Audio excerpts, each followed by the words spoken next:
तो hello family, मैं कुंदन कुमार आपके अपने YouTube channel K2 study point पर आपका स्वागत है। तो आज की क्लास में फ्रेंड्स हिस्ट्री हम लोग क्या पढ़ने वाले हैं फ्रेंड्स, जिसमें हम लोग पढ़ने वाले हैं प्राचीन भारत के इतिहास के बारे में पढ़ने वाले हैं। तो पहला लेसन है फ्रेंड्स आदि मानव काल के बारे में हम लोग पढ़ने वाले हैं। चलिए फ्रेंड्स, वीडियो को अंत तक जरूर बने रहेगा। तो वीडियो आपको अच्छी लगती है फ्रेंड्स तो वीडियो को लाइक कीजिएगा, अपने दोस्तों के साथ शेयर जरूर कीजिएगा। तो अभी तक हमारे चैनल पे नए हैं तो चैनल को कर लेंगे सब्सक्राइब, साथ ही साथ बेल आइकन को प्रेस कर देंगे ताकि हर वीडियो नोटिफिकेशन आपको मिलता रहे। चलिए आज की क्लास है फ्रेंड्स हिस्ट्री। आज की क्लास है हिस्ट्री, जिसमें हम लोग पढ़ने वाले हैं क्या, प्राचीन भारत। प्राचीन भारत में कौन कौन से टॉपिक रहते हैं, ये पहला टॉपिक हम पढ़ेंगे। पहला टॉपिक क्या है फ्रेंड्स, पहला टॉपिक है आदि मानव काल। आदि मानव काल के बारे में आज हम पढ़ने वाले हैं। तो चलिए फ्रेंड्स शुरू करते हैं। तो आज के टॉपिक है फ्रेंड्स आदि मानव काल। आदि मानव काल के बारे में पढ़ने वाले। तो पहला क्वेश्चन ये फ्रेंड्स, पहला क्वेश्चन क्या दिया हुआ है, प्राचीन भारत के इतिहास जानने का स्रोत क्या है। तो वो दो है फ्रेंड्स, वो दो हैं। वो कौन कौन से हैं, लिखित और अलिखित। ठीक है, दूसरा में क्या है फ्रेंड्स, लिखित इतिहास का स्रोत क्या है। तो लिखित इतिहास का स्रोत है धर्म ग्रंथ, पहला है धर्म ग्रंथ, दूसरा है ऐतिहासिक एवं समसामयिक ग्रंथ है, और तीसरा क्या है फ्रेंड्स, विदेशियों का विवरण। ये तीनों जो है फ्रेंड्स लिखित इतिहास का स्रोत है। तीसरा क्या है फ्रेंड्स, अलिखित इतिहास का स्रोत क्या है फ्रेंड्स। तो अलिखित इतिहास का स्रोत है पुरातत्व या भौतिक अवशेष एवं सिक्के होते हैं। यह अलिखित इतिहास का स्रोत है। अलिखित कहने का मतलब है इस इतिहास काल में फ्रेंड्स कोई लिखित विवरण नहीं दिया गया है, इसको कहते हैं अलिखित इतिहास का स्रोत। ठीक है, नेक्स्ट देखते हैं। हाँ, समझते हैं, समझने का प्रयास करते हैं। समस्त इतिहास को कितने वर्गों में विभाजित किया जाता है फ्रेंड्स, वो 3 वर्गों में विभाजित किया जाता है। वो पहला प्रागैतिहासिक काल, जिसको हम कहते हैं प्रागैतिहासिक काल। ठीक है, और दूसरा क्या है फ्रेंड्स, ऐतिहासिक काल। ठीक है, और तीसरा क्या है, अर्ध ऐतिहासिक काल। ठीक है, पांचवा लेते हैं प्रागैतिहासिक काल या प्रागैतिहासिक काल किसे कहते हैं। तो प्रागैतिहासिक या प्रागैतिहासिक काल किसे कहते हैं, क्योंकि इस काल में फ्रेंड्स मनुष्य ने घटनाओं का कोई लिखित विवरण नहीं दिया है, कोई लिखित प्रमाण नहीं दिया हुआ फ्रेंड्स, जिसको हम कहते हैं प्रागैतिहासिक या प्रागैतिहासिक काल। छठा देखते हैं ऐतिहासिक काल किसे कहते हैं। ऐतिहासिक काल किसे कहते हैं फ्रेंड्स, तो मानव के विकास के उस काल को लिखित विवरण उपलब्ध है, लिखित विवरण उपलब्ध है, जिसको हम कहते हैं ऐतिहासिक काल। ठीक है, ऐतिहासिक काल में फ्रेंड्स वो उस समय फ्रेंड्स लिखित विवरण दिया गया है, उसी को ऐतिहासिक काल कहते हैं। नेक्स्ट है, देखिए आदि ऐतिहासिक काल किसे कहते हैं, किसे कहा जाता है। तो मानव के विकास के उस काल को कहा जाता है फ्रेंड्स जिसमें लेखन कला का प्रचलन के बाद भी उपलब्ध लेखन नहीं पढ़े जा सके। यानी कहने का मतलब है कि आदि ऐतिहासिक काल में फ्रेंड्स वो जो था कला, लेखन कला तो था, लेखन कला तो था, बट लेखन कला तो उस समय था, लेकिन उसे पढ़े नहीं जाते थे। क्या पढ़े नहीं जाते थे फ्रेंड्स। तो मनुष्य इस धरती पर कब से है, क्वेश्चन पूछता है फ्रेंड्स कि मनुष्य इस धरती पे कब से है। तो 10 लाख वर्ष पूर्व से फ्रेंड्स इस धरती पे मनुष्य। अब नेक्स्ट देखते हैं 9 नंबर क्वेश्चन, ज्ञानी मानव यानी कि होमो सेपियंस का प्रवेश इस धरती पर कब हुआ था। ये क्वेश्चन पूछता है फ्रेंड्स कि ज्ञानी मानव होमो सेपियंस का प्रवेश इस धरती पर कब हुआ था। तो इसका जो होगा लगभग 30,000 वर्ष पूर्व फ्रेंड्स जो धरती पर ज्ञानी मानव का प्रवेश हुआ था। नेक्स्ट फ्रेंड्स 10 नंबर क्वेश्चन, मनुष्य की सभ्यता का प्रारंभिक काल किस युग को माना जाता है। मनुष्य की सभ्यता का प्रारंभिक काल किस युग को माना जाता है फ्रेंड्स, तो पाषाण युग को माना जाता है फ्रेंड्स। ठीक है, नेक्स्ट फ्रेंड्स समझने का प्रयास कीजिएगा। पाषाण युग कला को कितने भागों में विभाजित किया जाता है, तो वो 3 भागों में विभाजित किया जाता है फ्रेंड्स। यह पूर्व पाषाण काल, दूसरा है मध्य पाषाण काल और तीसरा नव पाषाण काल अथवा उत्तर पाषाण काल भी कहते हैं फ्रेंड्स। ठीक है, 12 नंबर है कि पूर्व पाषाण युग में लोगों को भोजन किस प्रकार प्राप्त होता था फ्रेंड्स। तो वो शिकार करके ही वो जीवन बसर करते थे। वो यानी कि कह सकते हैं ना फ्रेंड्स कि वो जानवर की तरह ही रहा करते थे, घूम घूम कर या पहाड़ों में, गुफाओं में या पेड़ के नीचे रहा करते थे। ठीक है, 13 नंबर है फ्रेंड्स खाद्य संग्राहक कला, खाद्य संग्राहक काल के रूप में कौन सा काल जाना जाता है फ्रेंड्स। तो वह पूर्व पाषाण काल, जो ही पूर्व पाषाण काल में ही फ्रेंड्स खाद्य को संग्रह करना स्टार्ट कर दिया था, शुरू कर दिया था। ठीक है, नेक्स्ट है, समझने का प्रयास कीजिए। पूर्व पाषाण काल में मनुष्य कहाँ रहते थे। तो पूर्व पाषाण काल में फ्रेंड्स मनुष्य जो है गुफाओं एवं घने वृक्षों के नीचे रहा करते थे। ठीक है, और 15 नंबर क्वेश्चन है फ्रेंड्स आग किस काल में आग किस काल के देन है। तो आग भी फ्रेंड्स पूर्व पाषाण काल के ही देन है। ये क्वेश्चन हमेशा एग्जाम में पूछता है फ्रेंड्स कि आग किस काल के देन है। तो आग काल किस काल के देन है फ्रेंड्स। तो पूर्व पाषाण काल के देन है। ये आपको ध्यान में रखना है। इस तरह क्वेश्चन इंपॉर्टेंट क्वेश्चन होते हैं तो एग्जाम में पूछे जाते हैं। ठीक है, आदि मानव ने सबसे पहले क्या सीखा। तो आदि मानव ने सबसे पहले आग जलाना सीखा था फ्रेंड्स। ठीक है, तो आदि मानव ने सर्वप्रथम किस पशु को पालतू बनाया था। तो वो कुत्ता को पालतू सबसे पहले बनाया था। ये क्वेश्चन जो है ना फ्रेंड्स काफ़ी ज़्यादा क्वेश्चन इंपॉर्टेंट है। ये 16 नंबर और ये 17 नंबर। ठीक है, और ये 18 नंबर क्वेश्चन भी फ्रेंड्स अच्छे खासे पूछे जाते हैं। ये वेरी वेरी इंपॉर्टेंट फ्रेंड्स, ये आपको ध्यान में रखना है। ठीक है, अब नेक्स्ट क्वेश्चन लेते हैं। देखिए कह रहा है आदि मानव की सबसे महत्वपूर्ण खोज क्या थी। तो आदि मानव की सबसे महत्वपूर्ण खोज क्या थी। वो पहिया थी। पहिया किस तरह से इंपॉर्टेंट था फ्रेंड्स, जो आपको बता देते हैं। देखिए पहिया होने के कारण फ्रेंड्स पहले क्या था, वह पहिया नहीं मिला था, पहिया का खोज नहीं हुआ था। तो पहले क्या था, एक स्थान से दूसरे स्थान तक व्यापार करना होता या जाना होता था तो पैदल जाया करता था, जिससे को काफ़ी ज़्यादा टाइम लगता था और भारी भरकम सामान ले जाने के कारण फ्रेंड्स वो अच्छे से नहीं ले जाया करते थे एक स्थान से दूसरे स्थान। ठीक है फ्रेंड्स, जब पहिया का आविष्कार हुआ फ्रेंड्स तो एक स्थान से दूसरे स्थान जाने में काफ़ी ज़्यादा कम समय लगा था, काफ़ी ज़्यादा कम टाइम लगा था।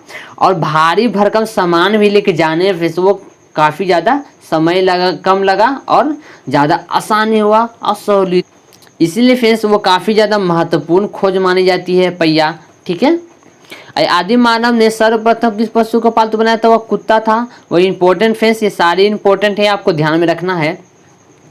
नेक्स्ट है फ्रेंड्स, नेक्स्ट क्या है जो देखेंगे। देखिए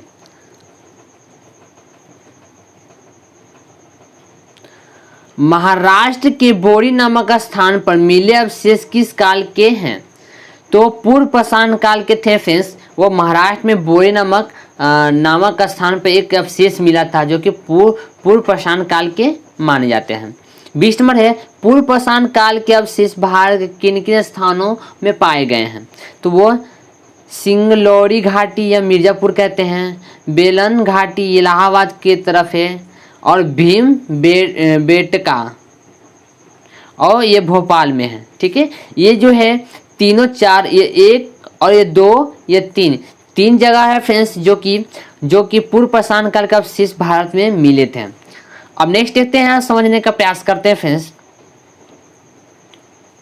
पूर्व पाषाण काल में उपयोग में आने वाले उपकरण यानी बर्तन किस चीज के बने होते थे। ये इंपॉर्टेंट फ्रेंड्स कि पूर्व पाषाण काल में उपयोग आने वाले वो बर्तन कौन कौन से हैं और किस चीज़ के बने होते हैं, ये इंपॉर्टेंट क्वेश्चन है। तो क्वाड ज्वाइंट के बने होते हैं फ्रेंड्स। ठीक है, नेक्स्ट है इंपॉर्टेंट क्वेश्चन है फ्रेंड्स, आपको ध्यान में रखना है। मध्य पाषाण काल में प्रयुक्त होने वाले बर्तन किन चीज के बने होते थे। तो जेपसर, एगेट एवं चाट के बने होते थे।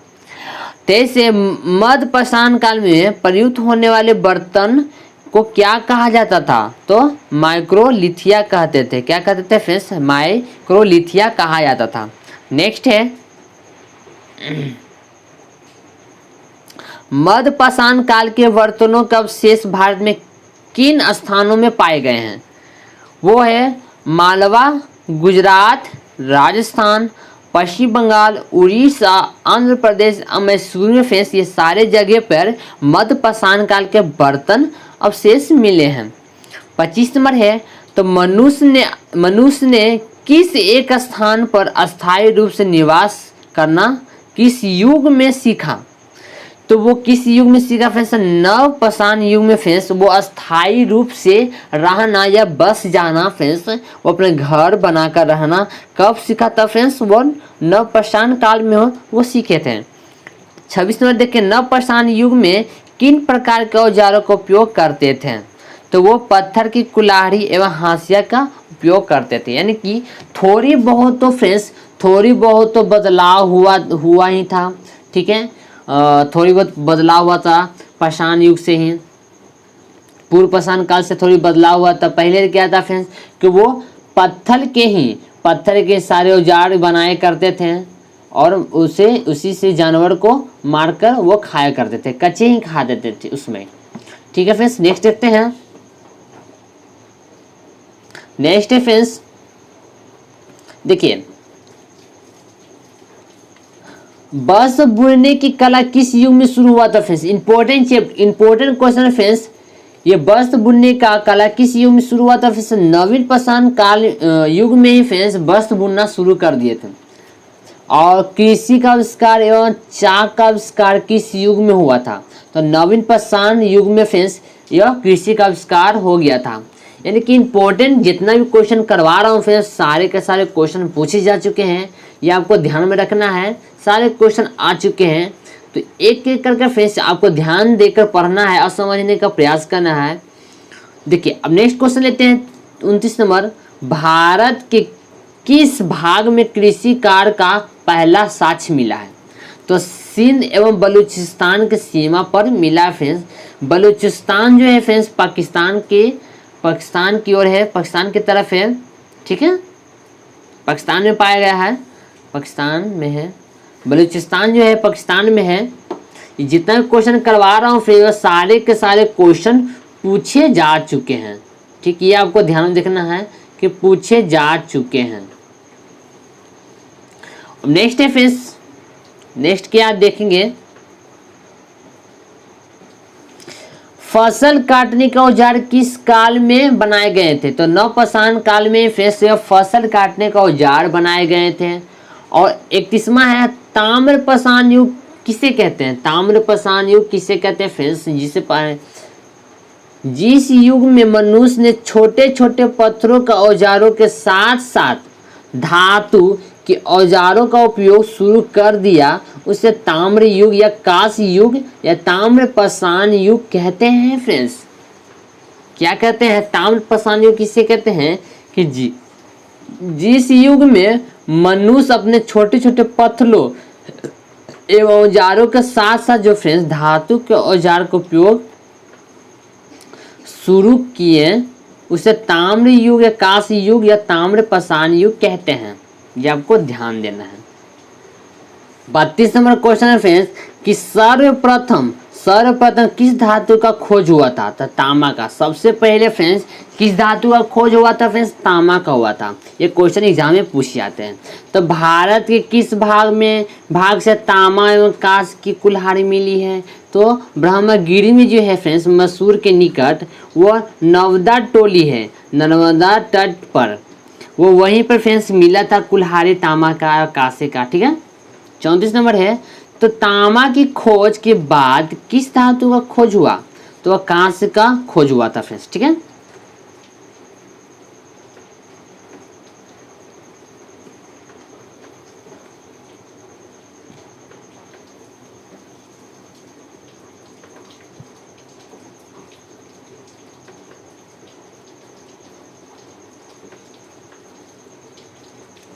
धातु युग में स्त्रियां किस धातु का आभूषण पहनती थी?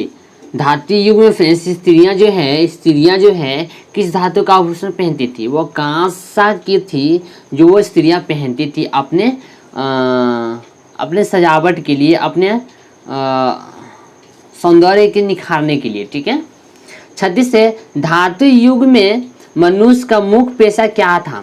धातु युग में फ्रेंड्स मुख्य पेशा क्या था? वह खेती था। ये आपको ध्यान रखना है, इंपॉर्टेंट क्वेश्चन है फ्रेंड्स, सारे के सारे इंपॉर्टेंट क्वेश्चन है। नेक्स्ट है, भारत की प्राचीन भाषाएं कौन सी थी? भारत की प्राचीन भाषाएं कौन सी थी फ्रेंड्स? तो वह है पाली, संस्कृत एवं प्राकृत। ठीक है, वो प्राचीन भाषाएं हैं। नेक्स्ट है फ्रेंड्स, संसार का प्राचीन इतिहास किन भाषाओं में लिखा गया है? संसार का प्राचीन इतिहास जो है जो किन भाषाओं में लिखा गया है? तो शास्त्रीय भाषाएं में लिखा गया है। शास्त्रीय भाषाएं में लिखा गया है फ्रेंड्स। 39वां है, प्राचीन यूरोप में पुस्तकें किन भाषाओं में लिखी जाती थी? तो वह यूनानी एवं लैटिन भाषाओं में लिखी जाती है। प्राचीन पश्चिमी एशिया के पुस्तकें किस भाषा में लिखी जाती थी? तो वह अरबी एवं हिब्रू में लिखी जाती है। नेक्स्ट है फ्रेंड्स, प्राचीन चीन के पुस्तकें जो है किस भाषा में लिखी जाती है? तो वो है शास्त्रीय चीनी भाषा में लिखी गई है। 42वां है, प्राचीन काल के अवशेषों का संग्रह एवं अध्ययन किस विभाग द्वारा दिया जाता है? वो है पुरातत्व विभाग द्वारा। ठीक है। नेक्स्ट है फ्रेंड्स, प्राचीन काल के पत्थर या धातु के पत्रों पर जो लेख उखेरे या खोदे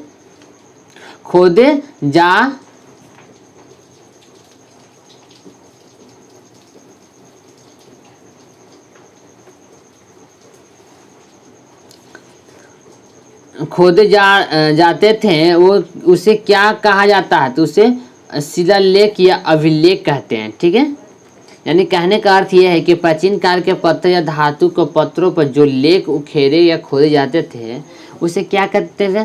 शिलालेख कहते थे या अभिलेख कहते थे। ठीक है, ये आपको ध्यान रखना है। नेक्स्ट है फ्रेंड्स, किसके शासन काल में शिलाओं तथा स्तंभों पर भारत के सभी राजाओं के लेख खुदवाए गए थे? किस शासन काल में फ्रेंड्स शिलाओं एवं स्तंभों पर भारत के सभी राज्यों के लेख ये खुदवाए गए थे? तो सम्राट अशोक के जो राजा थे बिहार के, उसी के नेतृत्व में ये किए गए थे। अब 45 में, शासक खारवेल के शासन काल में इतिहास जानने का एकमात्र स्रोत क्या है? वह हाथी का गुफा जो कि उड़ीसा का अभिलेख है। जिसे नेक्स्ट है फ्रेंड्स 46 है, भारत पर ईरानियों का अधिकार की पुष्टि ईरान के किस अभिलेख से होती है? तो दारायुस अभिलेख से होती है फ्रेंड्स। ठीक है। नेक्स्ट है फ्रेंड्स, इस वीडियो का आखिरी क्वेश्चन है फ्रेंड्स कि पश्चिम एशिया के किस अभिलेख से प्राचीन भारत के इतिहास की जानकारी मिलती है? तो वो है बोगचोकोई अभिलेख। क्या फ्रेंड्स? बोगचकोई अभिलेख से फ्रेंड्स पश्चिमी एशिया के अभिलेख का प्राचीन भारत के इतिहास की जानकारी मिलती है। यदि वीडियो आपको अच्छी लगती है फ्रेंड्स तो वीडियो को लाइक कीजिए और अपने दोस्तों के साथ शेयर जरूर कीजिए। तो अभी तक हमारे चैनल पर नए हैं, चैनल को कर लेंगे सब्सक्राइब, साथ ही साथ बेल आइकन को प्रेस कर देंगे ताकि हर वीडियो नोटिफिकेशन आपको मिलता रहे। तो चलिए फ्रेंड्स, आज का सफ़र यहीं समाप्त करते हैं। तो आप हंसते रहिए, मुस्कुराते रहिए और स्वस्थ रहिए। मिलते हैं नेक्स्ट वीडियो में, तब तक के लिए जय हिंद।